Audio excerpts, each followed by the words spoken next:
What's going on, everyone? This is your boy AshTheMan, and bring the noise. We are here to talk about ID Invaded Inside Outed episode 9. Now, before I jump into this episode, I definitely just want to ask you guys, can you please subscribe to the channel and hit that notification button? That definitely does help me out. And leave a comment on the video what you guys thought about the episode and also what you thought about the review. I definitely like the feedback. All feedback definitely goes towards me develop myself, not just only as a YouTuber but a content creator. So I definitely appreciate that. But other than that, let's definitely jump into the episode. One thing I can say about ID Invaded, that is always throwing mysteries, is always throwing curveballs, and when you get an answer, you get 12 more mysteries that's going on. That's usually how the format goes with this. But nevertheless, Akihito pretty much went into a second well. If you notice on episode 8, they discovered a second well, just like Hanamochi discovered a second well. Akihito and Furukuda pretty much did so.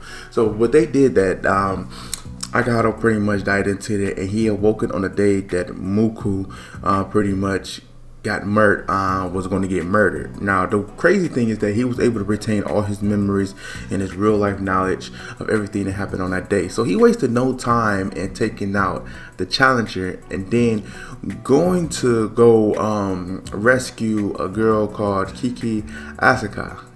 They pretty much show that name and the ID well before they entered in episode 8. Now, when that happened, of course, when he went to go face the challenger being some type of brilliant MMA fighter, he was able, Akihito pretty much suffers a lot of damage. And of course, with Kiki being on the radar of the challenger, she was getting damage also. So that brings him to the hospital, in which there was a lot of information that was exchanged. Very interesting information that does raise up a lot of possibilities. And this will be presented in another video that I'm going to do, which is going to be called Who is John Walker Part 2. That first one definitely talked about who the possibility is, but this one actually going to be focused more on clues and what can be the story behind it. But nevertheless, Kiki was able to share information with Akihito, with a couple of things being revealed. Like, for one, he was able to read her memories and actually dive into her dream within the episode. And in her dream, you see one of the serial killers, which is named with the facelifter, coming in to murdering her in her dreams. Now, why is that? But and what it was revealed to us is that Kiki has been getting murdered in her dreams by multiple serial killers. The first person, guess who? John Walker, of course. So he's been bringing other people to her dreams, and then she been getting murdered in her dreams each night. Now, if you think about the psychological torture with that is definitely crazy, because you get to see like black and red images of like seeing like body being ripped in half, face being lifted, arm being tore off. Different serial killers coming to murder her every night, and everything being different is definitely wild. But now the thing is that with Kaoru being there, she looks exactly a Cairo, just a little bit different details. But I think they do share a connection. Again, I'm gonna definitely research that so I can get the other video posted. But this is definitely some information that they brought up that is definitely useful, and it definitely be able to see that. Now, the biggest thing is that when you get towards the end of the episode, because you can see Akihito have a conversation with the facelifter, in which you already know how my man's get down. He's going to have a conversation to force that, and going to force that dude to do a suicide. But I believe he's going there to get some information, and that's kind of crazy, because they leave it off of that, of us not knowing what their conversation was. Not saying that if John Walker was revealed, or maybe just some information to like how everything happened, how did the invitation go, and why is he doing it.